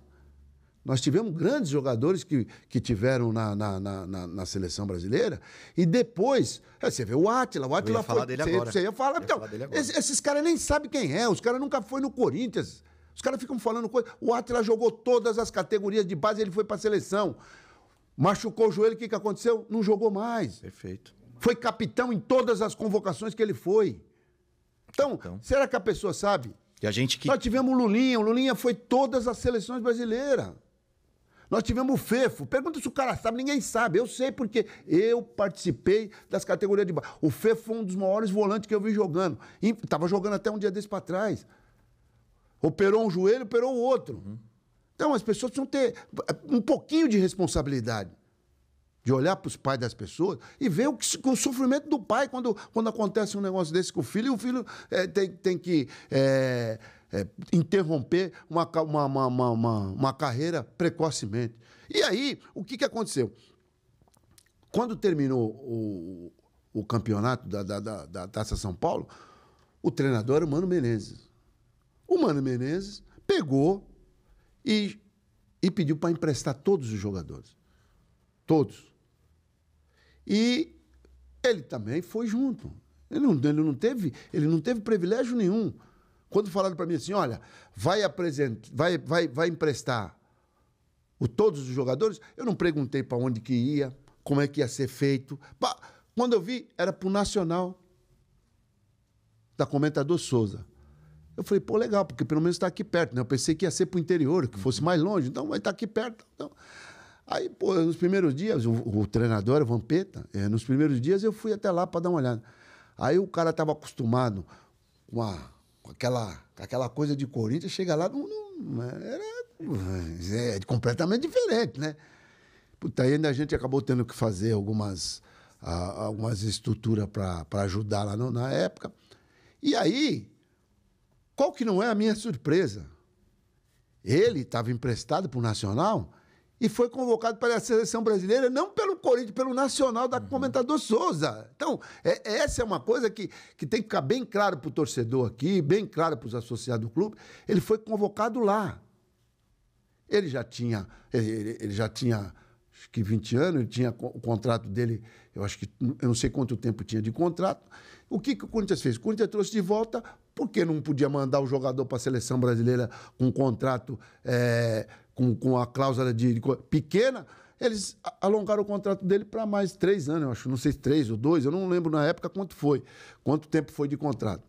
E foi isso que aconteceu. Então, não foi nada diferente do que acontece com qualquer um outro jogador. Só que aconteceu dele se machucar, dele lesionar, teve uma lesão muito feia no do joelho, ele ficou... Quando ele voltou na primeira lesão, ele operou 2 vezes em seguida. Ele voltou 8 meses depois, machucou de novo e já teve que operar. Só parado, ele ficou 2 anos. 2 anos. E as pessoas não têm um pingo de consideração de olhar e falar assim, puta, o que está sofrendo a família desse rapaz? E a gente sabe, porque eu sou pai. Então, hoje, por exemplo, quando eu vejo um atleta lesionado, a primeira coisa que eu penso é na família do cara. É porque é ruim. O cara faz uma vida dentro do esporte, o cara deixa de festa, o cara deixa de fazer uma série de coisas, porque está se dedicando no esporte. Aí chega na hora, na melhor época dele, ele vai e se machuca. Então, eu vi muita gente acontecer isso. O alemão, o zagueiro também, foi a mesma coisa. O alemão jogava muito. Jogava muito. Se acreditava que o alemão não ia... Lembro dele. Não, então, é isso. As pessoas... Aí você vai perguntar, o cara nem sabe. Sabe por quê? Porque o cara nunca foi no Corinthians, nunca foi na categoria de baixo, nunca foi olhar, não sabe quem são os jogadores. Eu conheço todos os jogadores que passaram no Corinthians de 85 para cá. Todos eles que passaram, eu sei quem são. E qual foi o tipo de problema que o cara teve. Por quê? Porque eu acompanhava todas as categorias.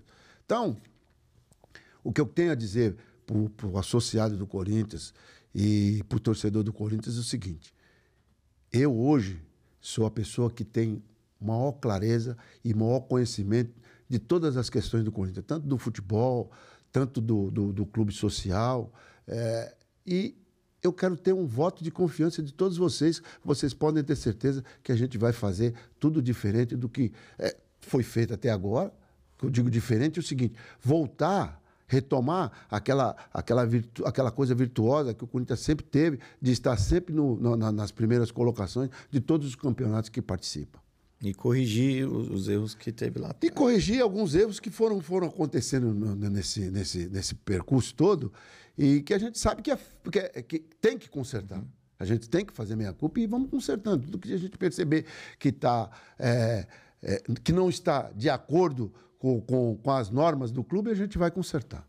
Mais uma questão que me mandaram é se você voltaria com aquele projeto do Sub-23 e o que você achou dele enquanto em prática? Olha, o projeto do Sub-23, na época, ele trouxe resultado positivo. O Sub-23 ele teria que ser um projeto de você pegar todos os jogadores que fazem parte do elenco do Corinthians e colocar para jogar no Sub-23. Você pode até disputar uma B, você pode disputar com um time Sub-23, mas você não pode contratar jogador de fora. Você tem que usar só os jogadores da categoria de base do Corinthians que já estão lá. Então, você vai ter que de qualquer forma pagar o salário do jogador e aí você já tem um outro time que você pode disputar um campeonato aí da segunda, não sei, da B, sei lá. Então, eu acho que é muito, muito tranquilo isso aí. Agora, quem decide isso é a comissão técnica.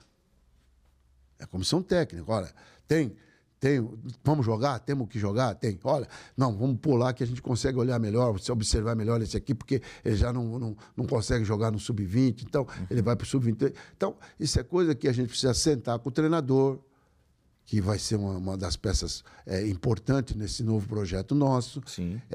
O executivo que a gente vai trazer para ajudar a gente a olhar o mercado e de forma que a gente consiga trazer peças importantes que a gente consiga colocar nesse time. Então, eu acho que tudo isso é questão que você vai...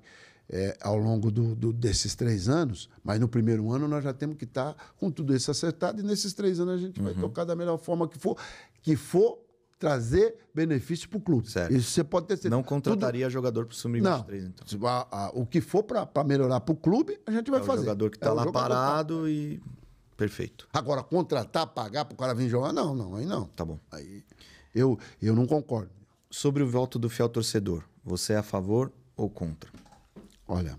Não acho que isso vai acontecer, viu? Mas você é a favor ou contra? Não, mas eu até acho que vai acontecer. Eu não sei qual é o período que pode acontecer um negócio desse. Mas eu tenho quase certeza que vai acontecer num momento. O que precisa ser feito? A gente vai, no primeiro ano de mandato já, montar uma comissão de reforma estatutária. Porque a gente quer que essa comissão, no primeiro ano, a gente já consiga ter um esboço daquilo que a gente pretende mudar no estatuto. Vamos pôr uma coisa determinada, ó, nós queremos mudar essa.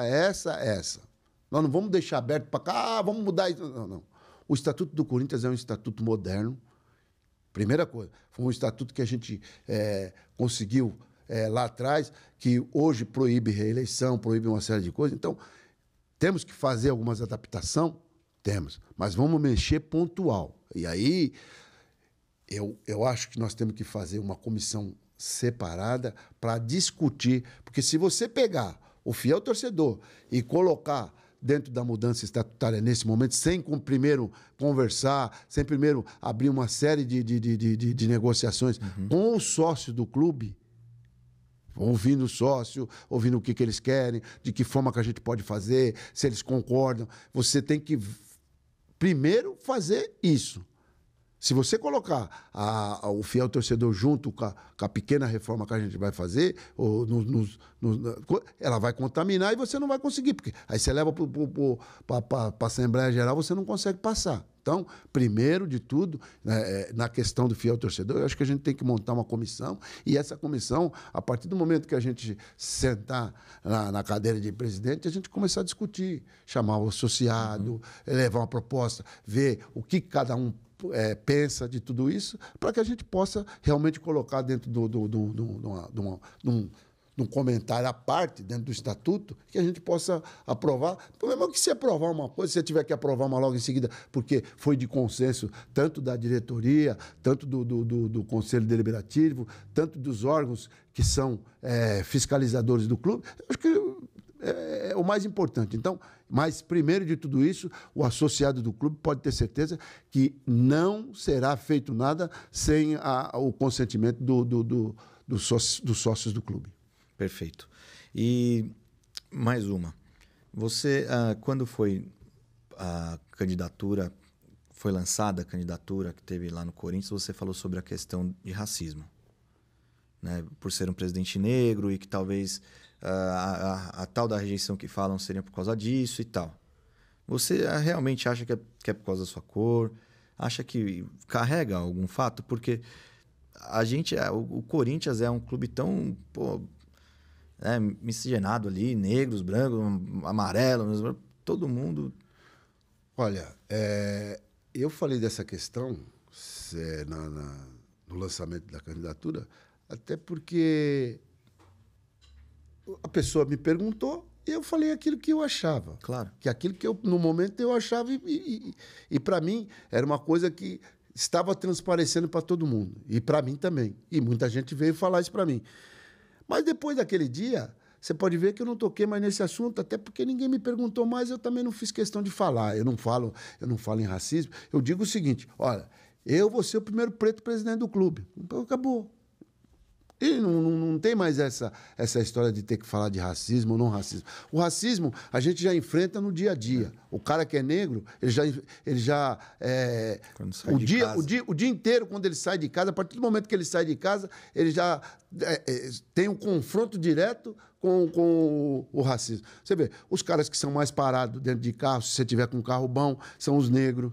Se você vai num banco, dependendo do jeito que você chegar, Porra, eu vou contar um caso para vocês, para você aqui, para você entender. Eu era candidato a vereador.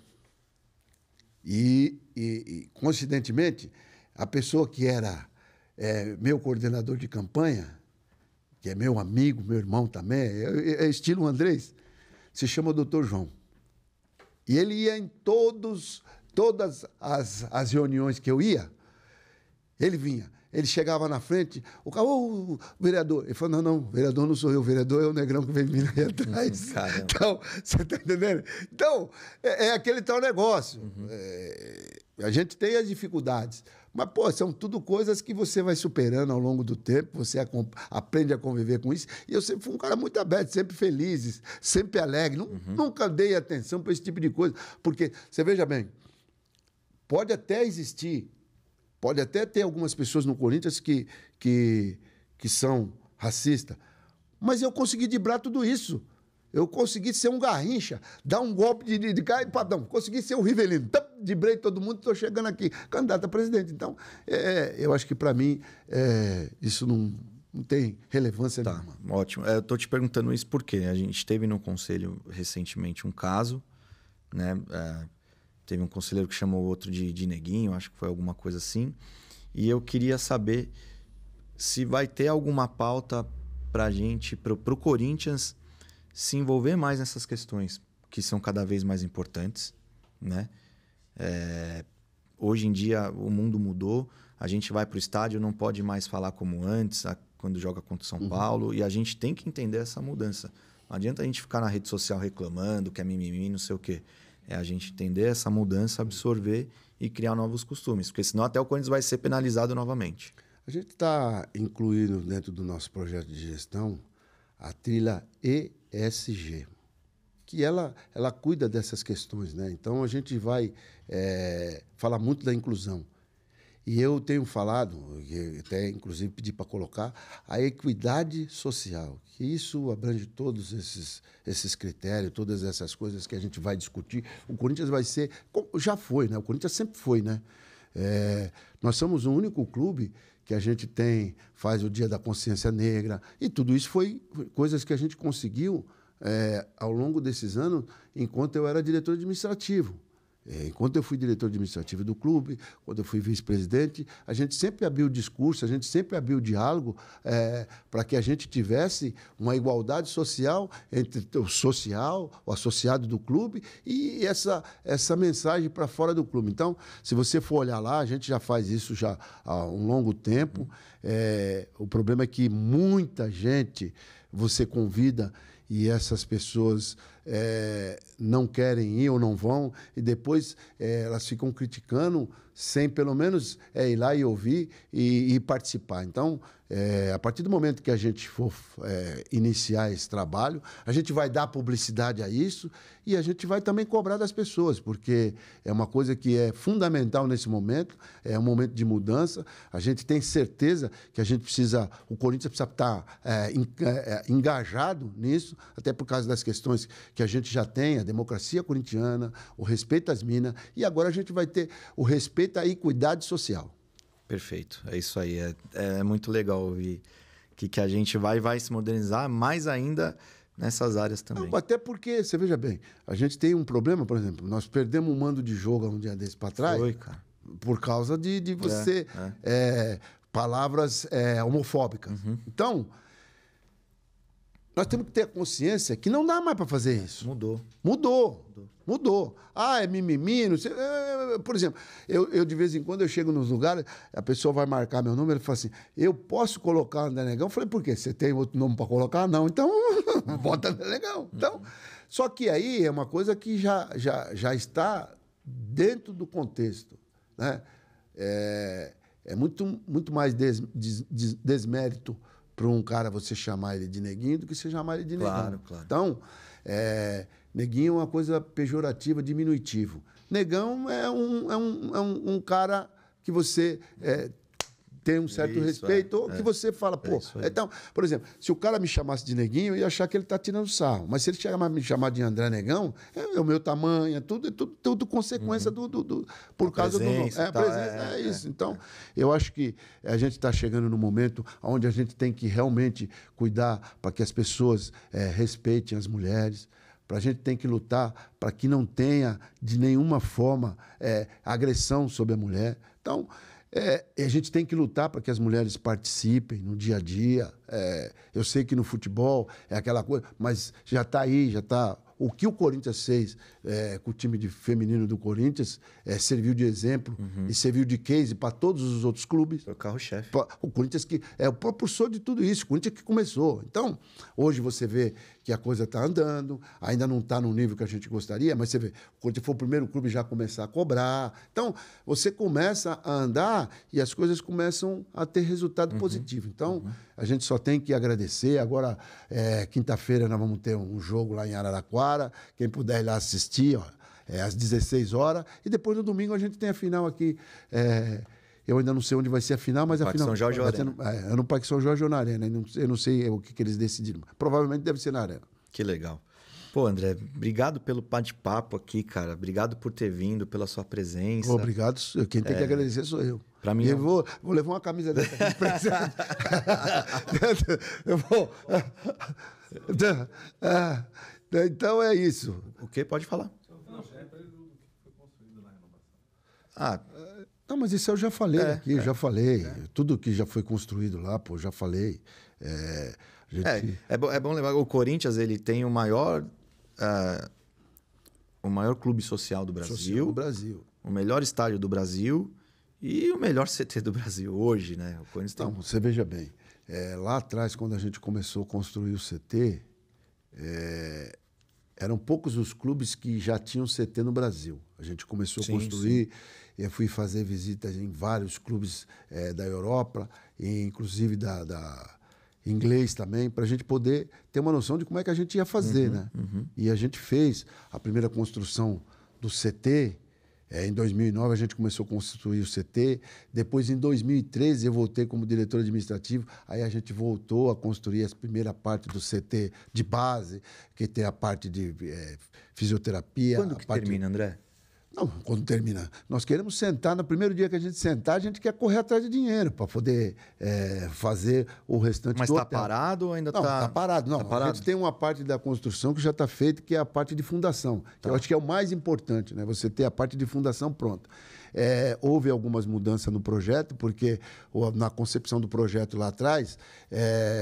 teve muita mudança, por exemplo, hoje você tem o departamento de futebol feminino também usando uma parte, então a gente vai, a partir do momento que a gente for retomar, a gente tem que chamar o arquiteto e ver se ele vai fazer alguma mudança dentro do projeto que acaba privilegiando o departamento feminino também. Então, a gente vai ter que fazer algumas adequações agora nessa próxima... nesse próximo... Na hora que a gente começar a fazer o hotel, até porque é a única parte que está faltando.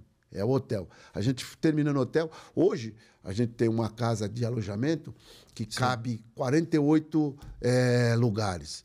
Aí você, a partir do momento que a gente terminar o CT de base, nós vamos ter o triplo. A gente vai ter 150 acomodações. Com 150 acomodações, você aumenta a quantidade de promessas que a gente vai ter, a gente vai conseguir levar e mandar para o time profissional com maior qualidade, o maior número de jogadores, e a gente também vai ter uma parte desse patrimônio que a gente não conseguir colocar no profissional, a gente possa emprestar ou vender para outros clubes e também ajudar nesse novo formato que a gente vai fazer, que é ajudar as finanças do clube. Aí não vai ter mais a casa. Quando lá ficar pronto, a Quando casa... ficar, entrega a casa. Tá. Aí entrega a casa. E nesse CT da base já tem refeitório, academia, tudo. Tudo. Só está faltando a parte de hotelaria. Hotelaria. Legal. E agora uma curiosidade aqui. Fala pra gente aí o seu time da história. O time da história? O melhor aí. O jogador que você quiser, vai colocando, do goleiro ao atacante. Bom, o meu goleiro hoje não tem jeito, né? Eu sou amigo, fã do Ronaldo, mas hoje o Cássio, né? O Cássio, lateral direito, Zé Maria, central, Gamarra, quarto zagueiro... o quarto zagueiro que mas peraí, vou passar o quarto zagueiro, lateral esquerdo, Vladimir. Aí você, de volante, o Ralf. Para mim foi uma das grandes conquistas que nós tivemos, foi o Ralf. Aí eu colocaria Fred Rincon ao lado, né? Fred Rincon. Marcelinho. Meu maior ídolo. Marcelinho. Neto.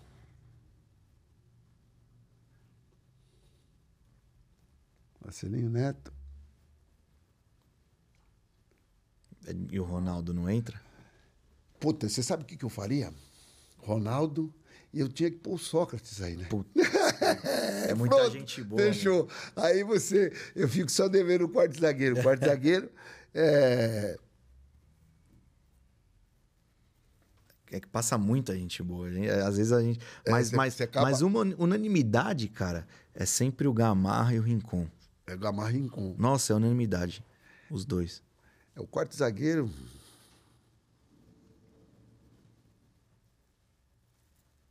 Fábio Luciano, eu gostava muito dele. Fábio Luciano. Eu gostava dele também. Campeão do mundo, Fábio Luciano. Eu gostava dele também. Um jogador muito bom. Mas aí você vê que atrás você tem dois caras que deve todo mundo colocar, Zé Maria e... Também. E Vladimir. É. Não, e outra... eu podia... É que eu ainda coloco o Fagner. Puta, eu gosto muito dele. Eu podia ter colocado o Rivelino, mas eu vi muito pouco o Rivelino. Eu vi muito pouco o Rivelino jogar, porque naquela época era mais difícil de você ver o cara jogar. Então, eu procurei colocar no time todos aqueles caras que eu vi jogar. Que eu vi jogar e que eu podia acompanhar durante o tempo. Porra, um dos centroavantes que eu vi jogar no Corinthians, que eu achava que era... um dos melhores centroavantes que eu vi jogando no Corinthians, ele foi campeão em 77, nem na foto de campeão ele tá. Palinha. Ele nem na foto ele tá. Ele jogou todos os jogos, no entanto que, se a torcida não vai lembrar, muita gente da torcida que são mais novos não vai lembrar disso, a gente ficava pedindo dinheiro para contratar ele lá no centro da cidade. Caramba, não sei disso aí. Caramba. Foi uma das constatações que o Matheus, na época, fazer vaquinha para poder contratar um puta de um jogador. Faleceu Morreu agora recentemente, né? Faleceu recente. O André, acho ele chegou a jogar com o Sócrates, né? Jogou? O Sócrates. Eu acho que eu não falei sobre isso até. Sobre a base, que a gente falou do CT e tudo, né? Veio aqui o Nenê, o Ney, tudo, eles falaram do trabalho que estavam fazendo lá. Pô, várias revelações agora, várias vendas e tudo. A gente tem esse problema que empresário, hoje em dia, ele tem porcentagem de jogador, tudo. O Nenê até veio explicou, a família pede na hora de renovar e tal. O que você... Qual o seu modelo ali que você pretende fazer na base? Não, esse modelo não é empresário que pede. O empresário pede, mas é pro jogador. E o clube só aceita negociar uma porcentagem do passe quando é para o jogador. Então, isso não tem como mudar. Até porque se você quer fazer uma coisa de curto, médio e longo prazo com o atleta, você vai ter que ceder em algum momento em alguma coisa. Então, é muito mais fácil você ceder para ele no passe dele, que tanto o jogador como o clube... Você fica dependendo da performance do atleta. Então, eu não vejo dificuldade nisso, não. Eu acho que é um procedimento correto. Você pega aí, que nem agora, nós renovamos o contrato do Moscardo, foi dado 20% para ele. É um direito dele. É um direito dele. Então, lá na frente, se ele for vendido, se ele continuar mantendo essa performance que ele está, chegar lá na frente, ele vai ter os 20% dele. Você imagina quanto será esse 20% dele. Eu acho uma coisa muito interessante. Eu acho que é uma coisa que foi criada, não pelo Corinthians, foi criada por todos os clubes, que é importante. E você tem que manter. Porque não dá mais para você pegar... O clube já não tem essa condição. O clube pegar e tirar, olha, vou te dar não sei quantos milhões. Não, então você dá uma parte do passe para o próprio jogador e ele, quando for vendido, ele vai ter o seu ganho, vai compensar tudo aquilo que ele deixou de ganhar no salário, ele vai ganhar com a performance. E se a gente conseguir manter a porcentagem a performance do que ele desenvolveu ao longo do tempo. Então, eu acho que isso é um modelo que deu certo, está dando certo, que a gente não vai conseguir mexer. Agora, lá atrás realmente existia essa história. Agora, é uma outra situação. Se o jogador lá na frente, por acordo dele, da família dele, ele quiser vender para o empresário dele, o clube não tem participação nessas histórias. O clube não tem nada a ver com isso. É um contrato que eles vão fazer de mútuo entre eles lá. É problema deles, não é um problema do clube. O clube age dessa forma. Olha, os 20% que vai sair daqui vai direto para ou 10, ou 5, vai direto para o atleta. Agora, o que o atleta vai fazer, a partir do momento que é meu, é igual você ter uma casa, você tem um carro, você vende, se você quiser vender, você vende. Se você não quiser vender, você não vende. Então, aí é um ativo dele. Então, ele que tem que resolver de que forma que ele vai tocar, Que normalmente, você vê, se você pegar aí o Moscardo com 20% da venda, você imagina quanto que ele vai ganhar na hora que ele for vendido aí. E se segurar alguma coisinha para depois, que ele vai ser vendido por mais depois. É isso. Esse é craque. A gente já tem, no dele, você já vai ter 5% de formação. De formação. E aí, se você segurar mais um pouquinho... Segura mais uns 10. É isso. Tá preparado? Mais do que preparado, né? Eu me preparei a vida... 35 anos. Fui estudar, fui fazer curso de gestão master, fui fazer curso de gestão de esporte e lazer, fui fazer vários cursos e fóruns. E, então, eu me considero hoje, fiz uma parte da gestão financeira, tive que parar agora por causa exatamente de ter que estar participando de várias reuniões, então tive que me afastar um pouquinho, pedir para ser IAD, mas talvez eu vou ter que voltar o ano que vem. Mesmo sendo presidente, a gente vai estudar, não tem problema não. Não tem problema, a gente vai estudar. Então, durante esse tempo todo, esses cursos que a gente fez nos credencia a desenvolver um bom trabalho e a vivência que a gente já tem, né? São 35 anos de vivência dentro do Parque São Jorge e dentro do Corinthians. Então, é isso aí. É uma coisa que a gente vai tocar com uma facilidade danada. Vamos combinar uma coisa? Vamos. Se ganhar, volta aqui? Vamos lá, vamos lá. Não, se ganhar, não. Nós vamos ganhar. Vamos voltar. Você já pode marcar a data de volta.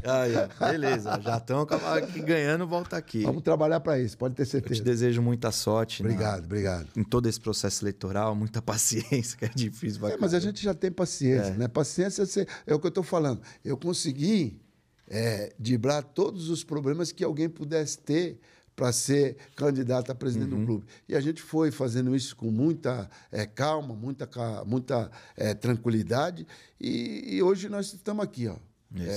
Só o fato da gente estar saindo candidato a presidente do clube já é um fato histórico. Mas a gente sabe que a gente tem muito mais condição de fazer muito mais. E o que é fazer muito mais? Nós vamos ser presidente do Corinthians. Aí vocês vão ver o Negrão na presidência do Corinthians e vocês podem ter certeza, eu vou fazer o meu melhor para que seja... É muito difícil você competir com alguns presidentes que já passaram, porque tiveram um longo período de tempo para fazer o trabalho.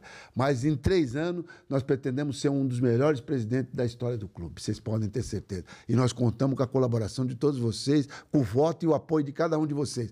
E, olha, estamos juntos. É isso aí. Boa sorte e ganhando, desejo tudo de melhor. Obrigado. A gente sempre vai torcer muito e...